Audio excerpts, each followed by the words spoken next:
Hello, this is Hwan Sansini, and welcome to our program.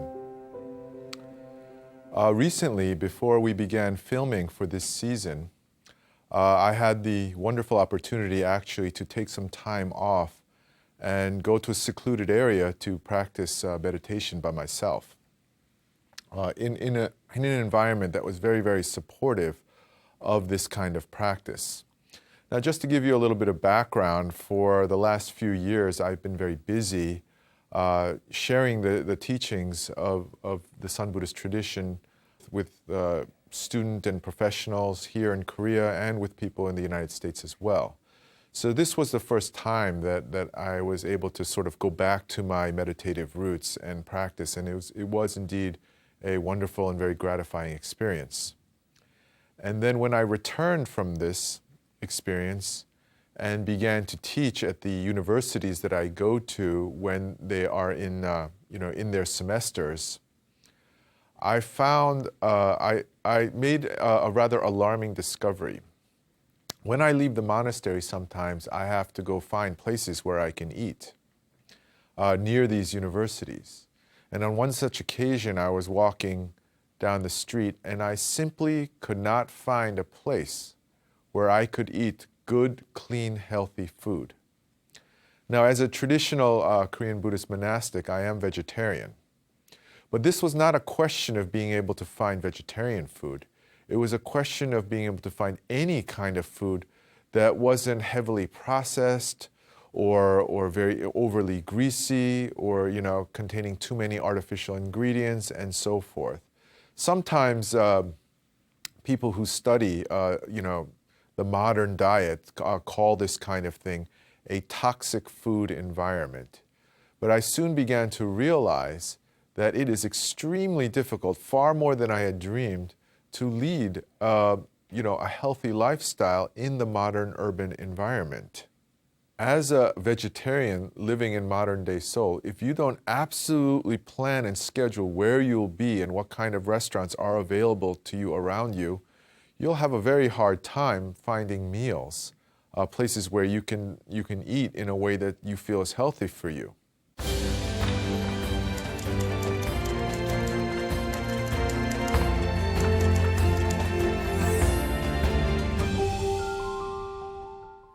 Many of the students that I teach in these universities also share a similar kind of complaint with me. They tell me that it is extremely hard to live as a Buddhist, as a committed Buddhist practitioner and believer in modern day society.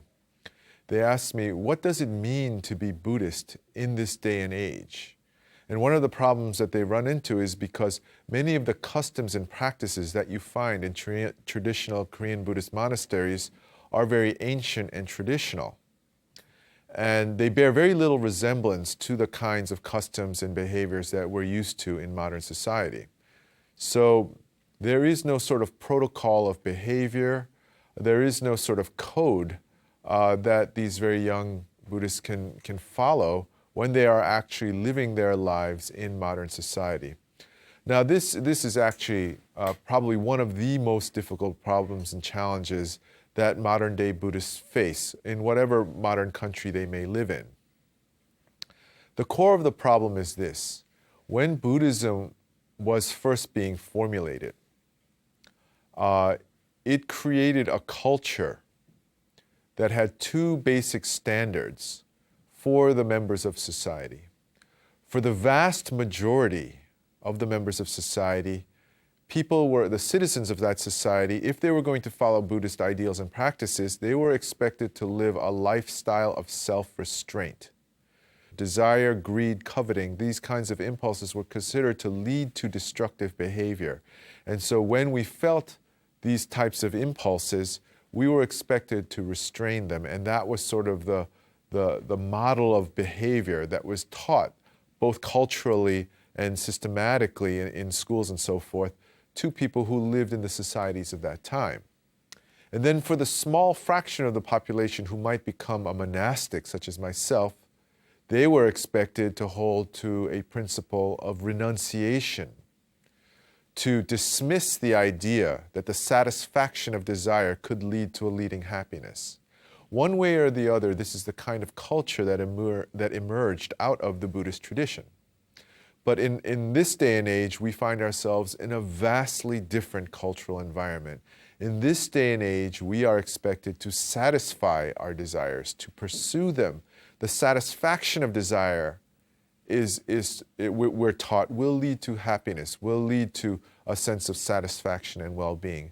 And so if you go down any street in any modern city, you will see a plethora of ads telling us to buy this and wear this and eat this and try to look like this, all in the name of satisfying our personal desires. And when we live in that kind of a culture as a traditional Buddhist practitioner, we find that we are literally running against the current of our time. How then are we to live as Buddhists in this modern age? Please assume correct meditation posture. Engage Dantian breathing. And why don't we all listen together as Sun Master Songdam explains in his Dharma speech how we may live as Buddhists.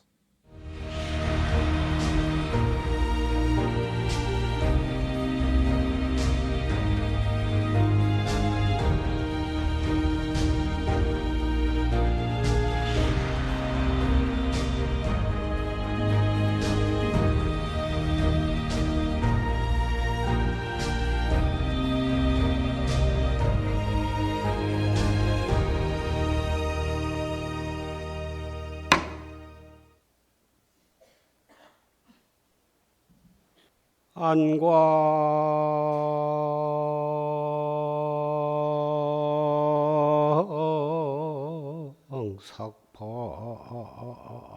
삼천견 이유동청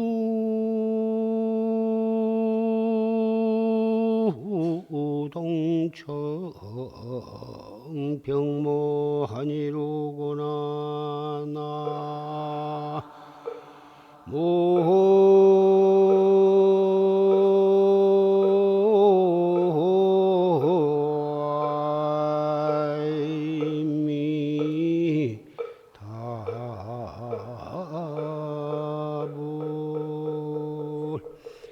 흉차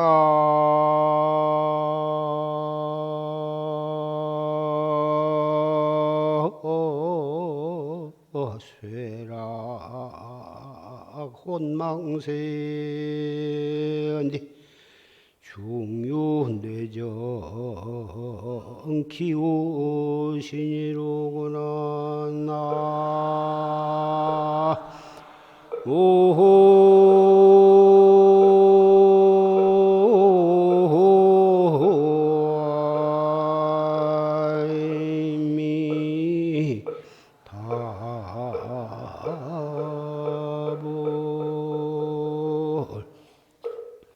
이 개송은 참선하는 수자 스님네들의 눈빛과 그 가슴 속과 그 기상을 읊은 개송입니다. 이 자리에는 그러한 눈빛과 기상을 가진 도반들이 모였습니다. 산승이 여러분께 무슨 할 말이 따로 있겠습니까마는 이 자리에 기왕 올라왔으니 몇 가지 당부의 말씀을 드리고자 합니다. 몽산 스님께서는 이렇게 말씀을 하셨습니다. 만약 여기에 와서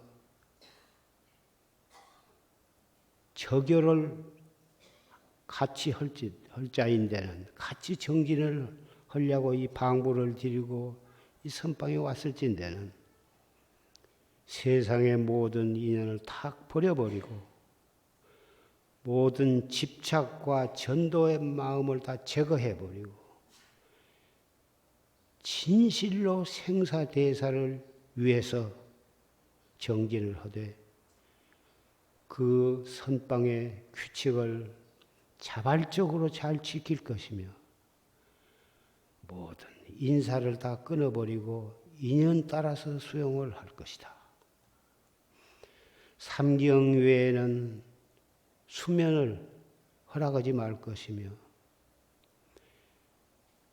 도량 밖에 벗어나지 말 것이며 외출을 하지 말 것이며 공개적으로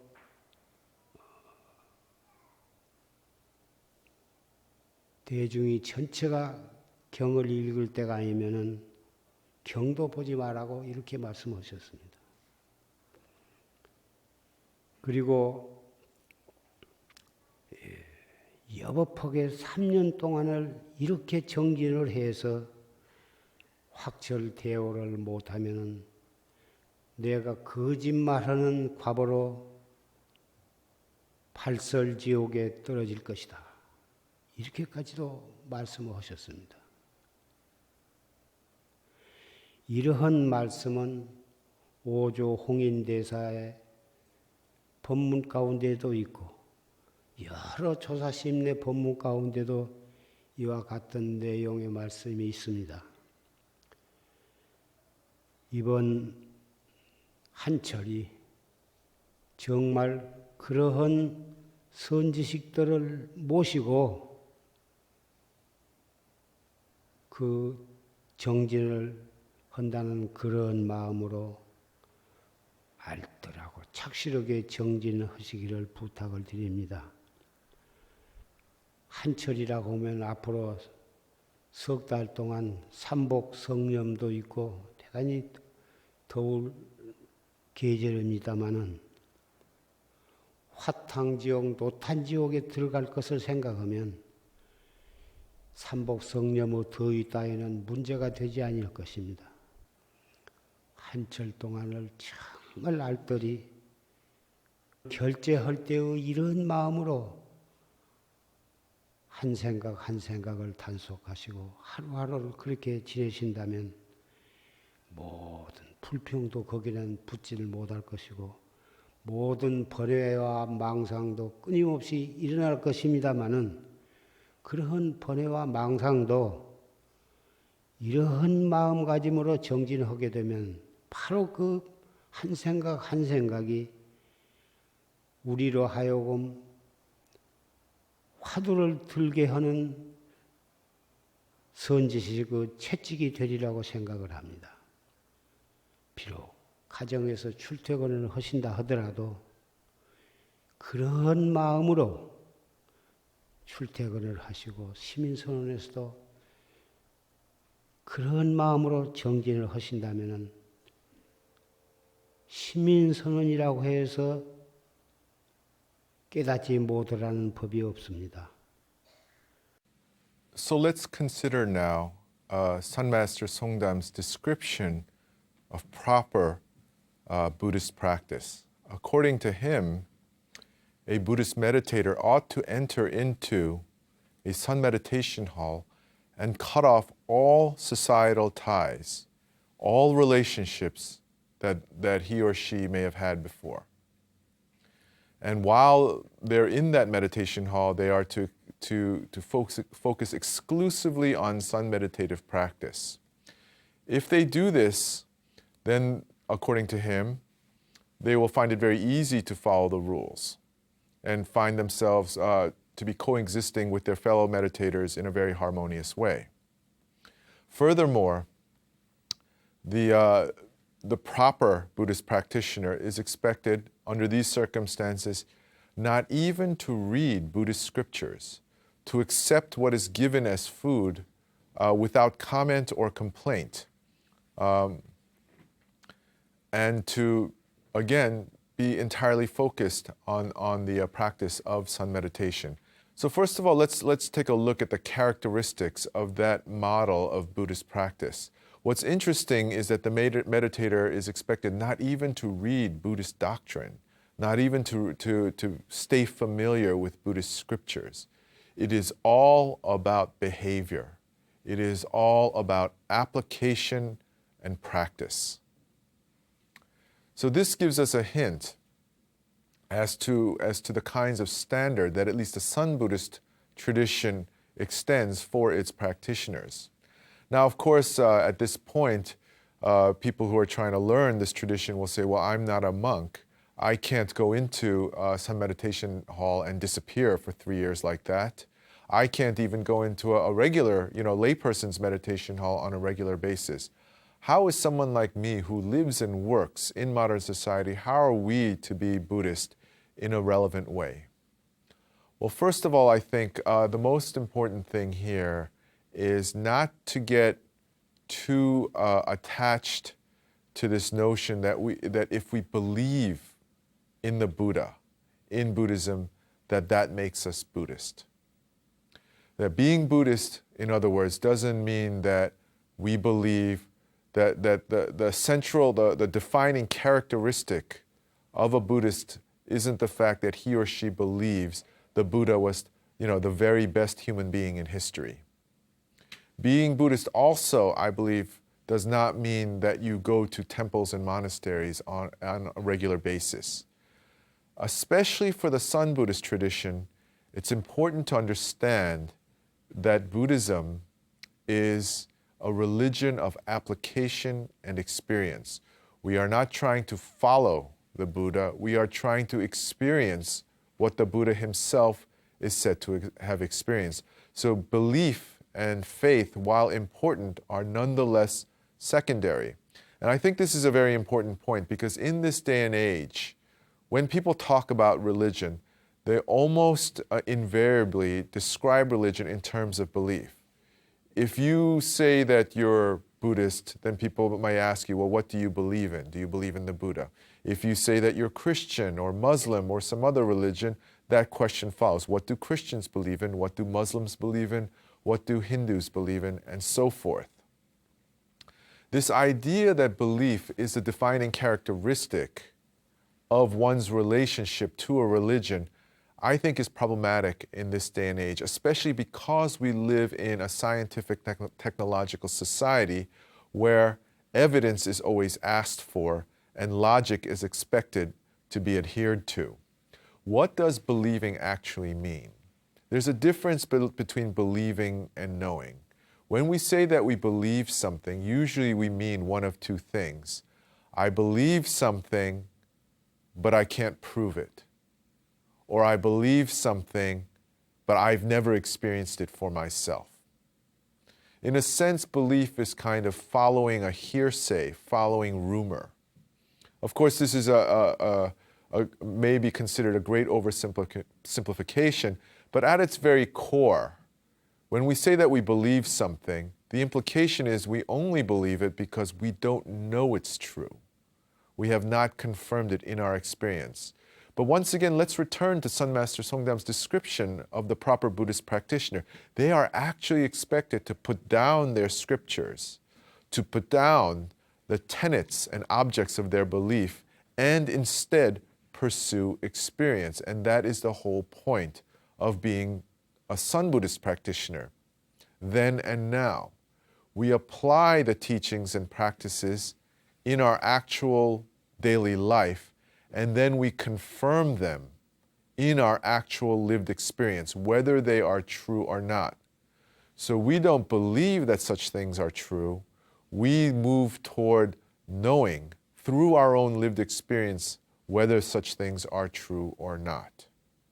So this might be considered, I believe, the distinctive feature of Sun Buddhism, and it's also a very powerful way for modern day practitioners to engage the teachings and practices of this tradition in a modern day setting, especially in a society that caters to desire and portrays happiness as the satisfaction of our every whim and desire. Now let's continue to listen to Sun Master Songdam's Dharma speeches as he continues to explain how to live as a Buddhist in this world.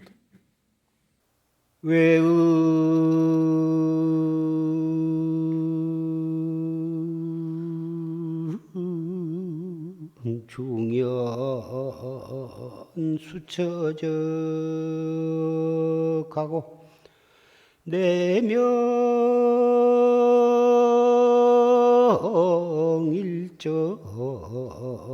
응무윤이라 나무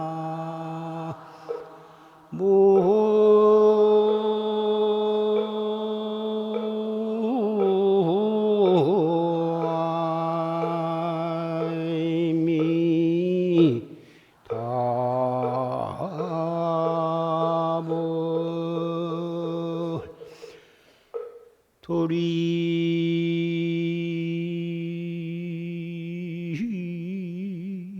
회회 여해대하고 일림천차 유여문이라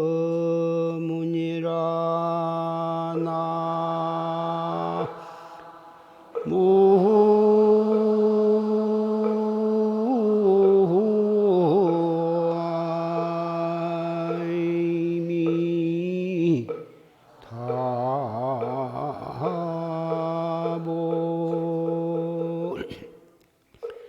외응수연 수처적이다. 밖으로 모든 인연을 만나되 수처적이요. 곳을 따라서 적적해야 한다.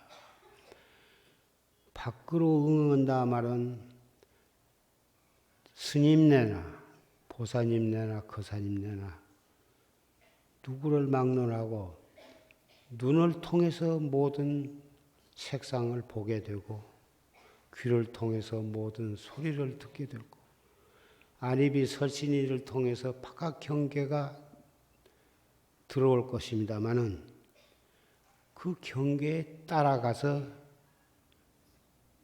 화두를 놓쳐버리면 곳에 따라서 적적하다고 할 수가 없을 것입니다.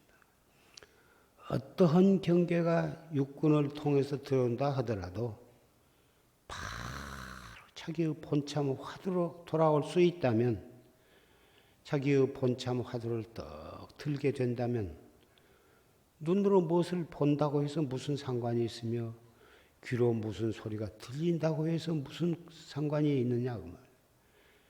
화두를 들지 않았기 때문에 좋은 소리를 들으면 좋아하고 언짢은 소리를 들으면 진심을 내고 그래가지고 경계에 끌려가가지고 그래가지고 정진이 망가지는 것이 아니냐 그 말.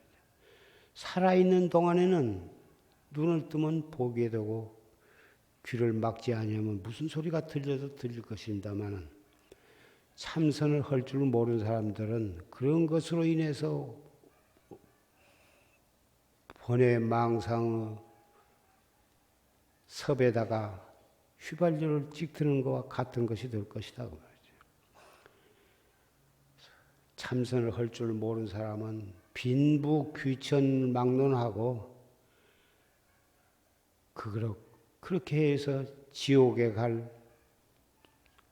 길을 살아가는 것이고 정법을 믿고 참선한 사람은 일체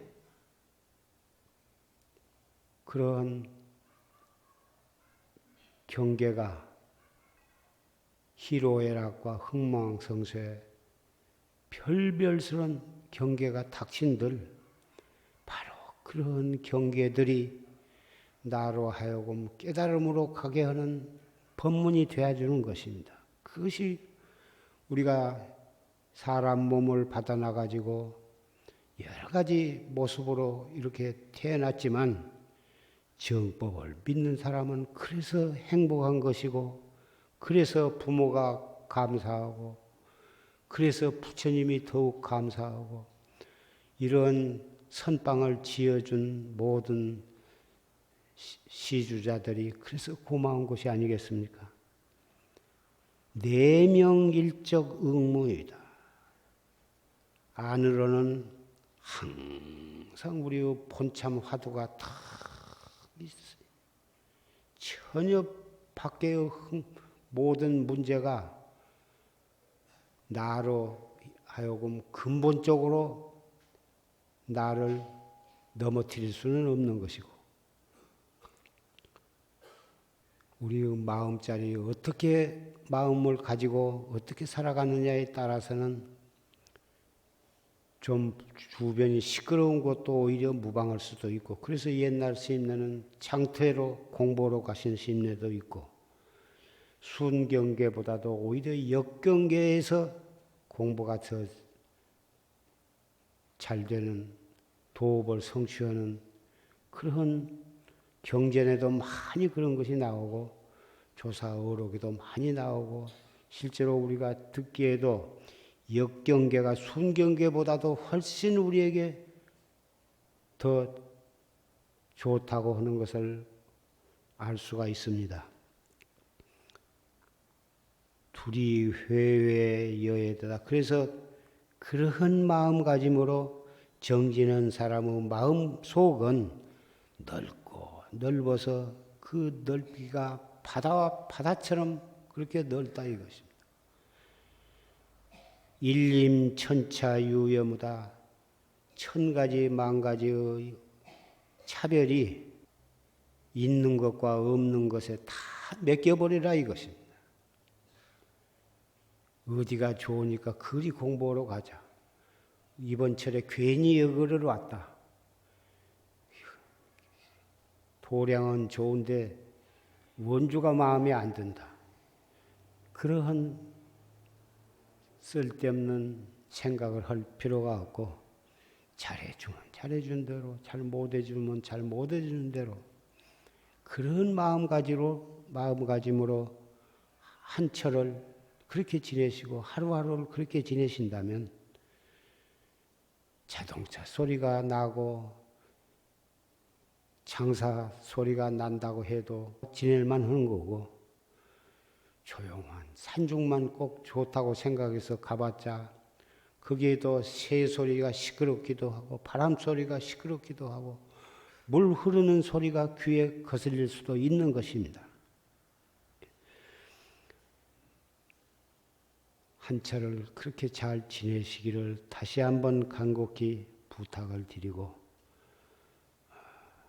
가정에서 지내신 분도 법문을 가끔 들으면서 가정에서도 이러한 마음가짐으로 정진을 하시면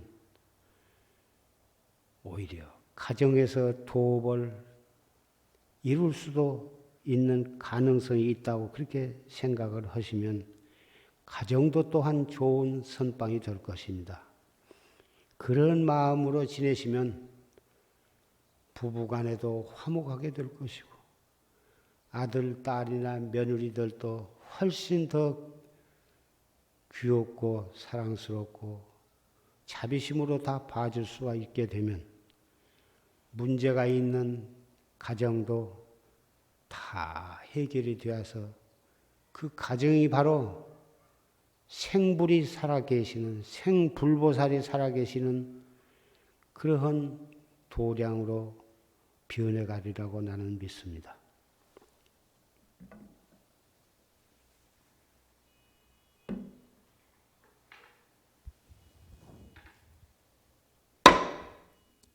Now let's return once again to this idea of religious belief. Earlier I stated that for most of us, or for many of us, believing is simply believing because we can't provide proof, or believing but being unable to experience the truth of whatever we happen to be believing in. And I can understand if some of our viewers may find that kind of apparent dismissal of religious belief off-putting, or we may find that we may not agree with what I just said. And that's perfectly understandable. But I am not trying to dismiss the importance of religious belief.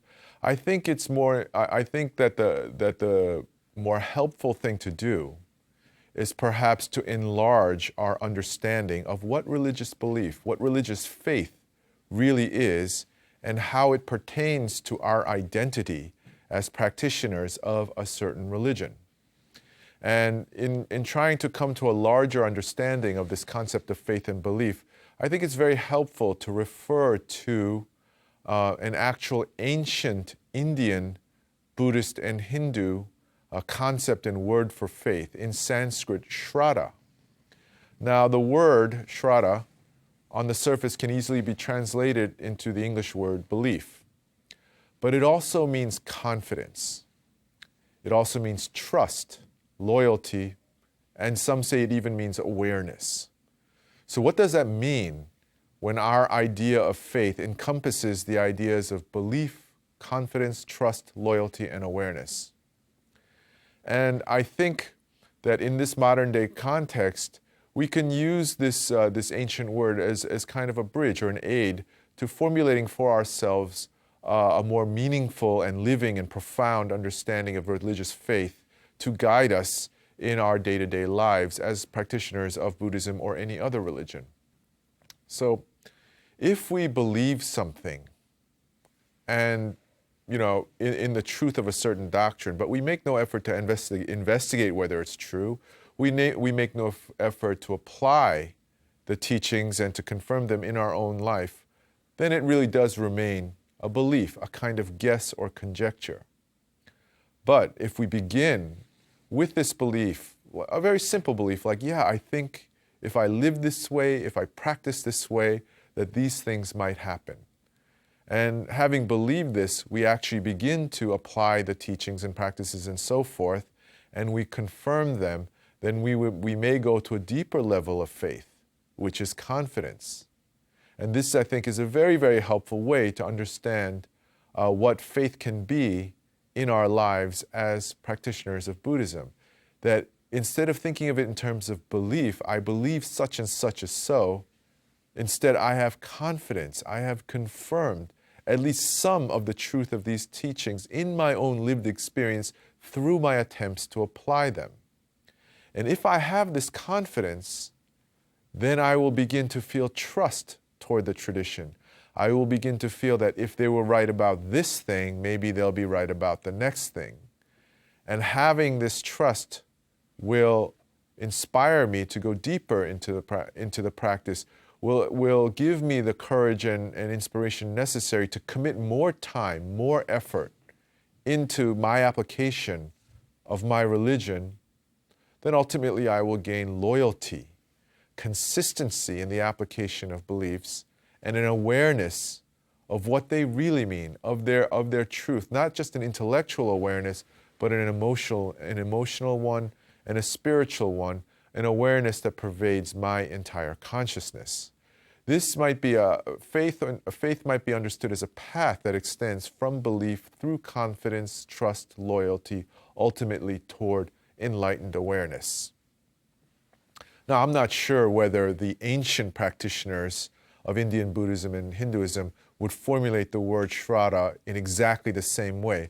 But what I'm saying is that this concept can be used as a stepping stone to revise and strengthen our understanding of religious belief and connect it to our daily lived lives in a much more intimate and profound way.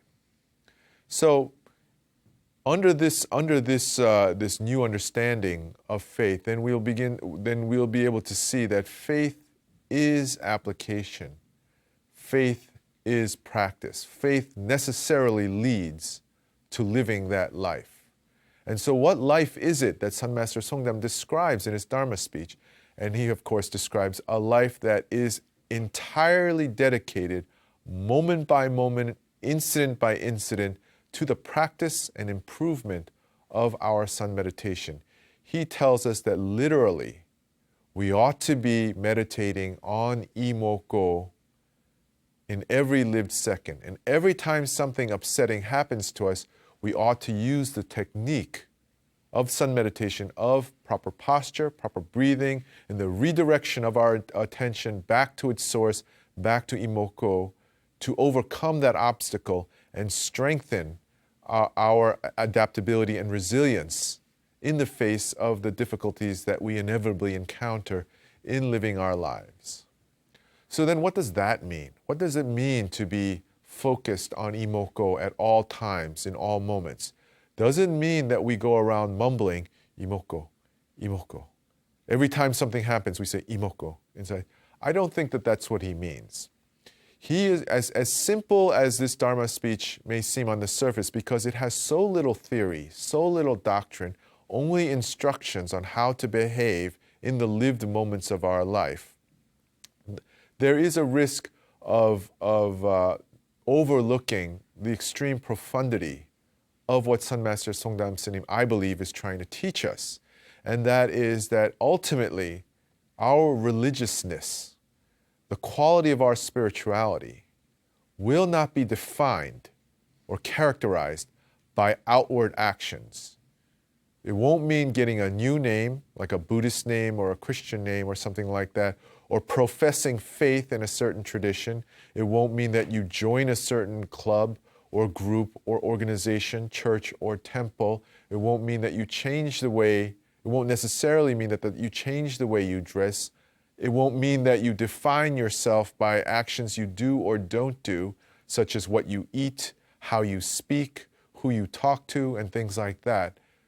All of those things, while important, while undeniably important on many levels, ethical, social, cultural, and otherwise, nevertheless, they do not touch the core, the essence of what it means within the teachings of Sun Master Songdam to be an authentic Buddhist practitioner. For him, it's always our line of attention. Where do we direct our mental gaze? Where do we put our primary heart concern? And so he tells us in this Dharma speech, when something happens, when you see something, when you hear something, when you smell something, when you taste something, don't go running afterward. In other words, don't put all of your concern there. Use it only as a stepping stone to return back to your own inner center, your own, what he calls the original Hwadu, Imoko. It is when we entirely change the structure of our instinctual internal priorities and preferences that we will always choose to go back inward toward the source and root of our awareness rather than outward toward all of those things that are stimulating us. That is when we truly become Buddhist. That is when we truly become Buddhist practitioners. It will not be belief. It will not be certain kinds of coded behavior or ritual behavior, or any kind of lifestyle. It will be something deeply internal, the most personal thing. What do I choose to look at and care about in my moment by moment experience of life? Now, when we hear this, we may well wonder, well, is that possible to direct attention so unwaveringly at something that's basically invisible? And I myself asked him this question once. Many years ago, when I was living in the meditation hall, I asked him, in this day and age, when the average human being in modern society uses incredibly complex devices like computers and smartphones and engages in incredibly complicated work lives and lives an extremely busy life at rapid speed, in this kind of society, in this kind of world, can we really practice that way? And I remember very clearly, he looked at me very, very seriously. And after looking at me with grave concern, he said to me, in the most intense manner that I've ever heard him speak, he said, there can be no doubt. He said, when we retreat from the world and enter into the mountains, the meditation halls, the peaceful environments to practice our meditation, at the beginning, this seems like an advantage because our environment, especially a place like a meditation hall with all of its rules, will support our meditation, will make us meditate when we don't want to. But the problem with that style of meditation is that we come to depend on our environment. And when the conditions that support our practice in that environment are taken away from us, suddenly our meditation practice loses energy and power. And that is what most meditators who live in meditation halls face. Every time the retreat season is over, they find almost inevitably that their practice starts to wane and lose its momentum. And then he went on to tell me that at the beginning, when you're trying to practice in real life on a moment-by-moment basis, it's very, very difficult. It's just the most difficult thing you've ever tried. If you try to do your work, you forget to do imoko. If you do imoko, you forget to do your work. It's so hard to balance it. It's so frustrating. This is understandable, he said.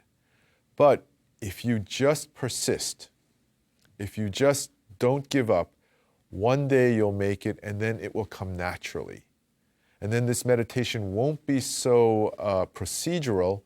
This doubt that we raise through Imoko will begin to persist and inhabit our mind and body, and it will occupy the center of our lives. And then at that point, meditation in real life becomes very natural and relatively easy. And at that point, we gain the power to practice sun meditation in any environment at any time. The metaphor that he likes to use the most in describing this adaptation process to the technique of applying sun meditation in daily life is the metaphor of driving a car. And this is a metaphor that I have introduced on this program before, but now I would like to go a little bit deeper with this metaphor.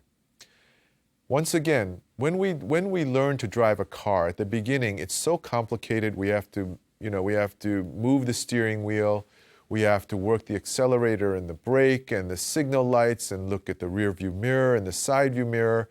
There are so many elements that occupy our attention that we simply have no attention to spare for anything else. We can't listen to music. We can't talk to the person next to us.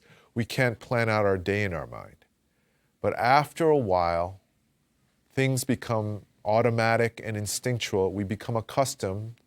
Our hands, our feet, our eyes move naturally and automatically so that we can drive almost without thinking about it. And then, yes, we can talk to someone next to us. Yes, we can listen to music, or yes, we can think about something else as we drive. But what Sun Master Songdam is telling us to do is, in the midst of living, when the technique of sun meditation has become secondhand like that, keep your attention in the midst of living on Imoko. What that is like is, as we drive, as our hands and feet move automatically to operate the car, keep our eyes on the road ahead. Always keep our eyes on that path. In the same manner, in the thick of life's complex activities, as we add posture, breathing, and Imoko to that mix, eventually, if we practice enough, it'll be just like driving. We'll be able to balance all of those elements, but we keep our eyes. We direct our attention to its own source, the root of consciousness, what's called our self-nature, what we ask when we ask, Imoko. This, in his eyes, is, and in his teachings, is how to be a Buddhist in the modern age, to master the technique of Sun Buddhist meditative practice. So consider this for yourselves and see how this fits for you, and apply it in your own life, and perhaps all of us together in time will also move from believing in this tradition to having confidence in its efficacy, to having trust, loyalty, and finally an enlightened awakening. This brings us once again to the end of our episode. So once again, I will thank all of the viewers who have watched this program and participated. Thank you very much. And once again, I will close our program with our traditional greeting. May we all attain enlightenment. And now, with 3 claps of the chukpi, or bamboo clapper, we will enter into our closing meditation. Please reassume proper meditation posture, re-engage Dantian breathing, focus your mind on the question, Imoko, what is this? And let us enter into meditation together.